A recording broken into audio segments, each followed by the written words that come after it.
Agrabad commercial পেশাজীবী ঐক্য পরিষদের আলোচনা সভা ও কমিটি ঘোষণা অনুষ্ঠান অনুষ্ঠিত হয়েছে। নগরীর আগ্রাবাদ কমার্শিয়াল এলাকা ডবল মোরিংয়ে এই অনুষ্ঠানটির আয়োজন করা হয়।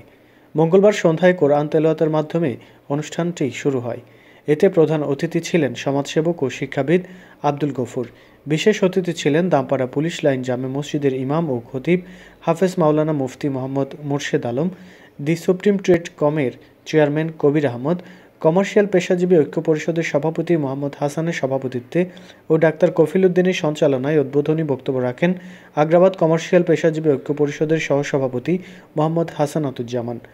এতে আরও উপস্থিত ছিলেন ২৮ নং ওয়ার্ড শান্তি শৃঙ্খলা কমিটির সদস্য সচিব মোহাম্মদ সাহাগীর কায়সার, ২৮ নং ওয়ার্ড যুব কমিটির সভাপতি আলহাজ জয়নাল আবেদিন, ইঞ্জিনিয়ার শেহাবুল্লাহ, মাওলানা মোহাম্মদ আমিনুল ইসলাম, বিশিষ্ট সমাজসেবক ও ব্যবসায়ী আলমগীর সরকার প্রমুখ।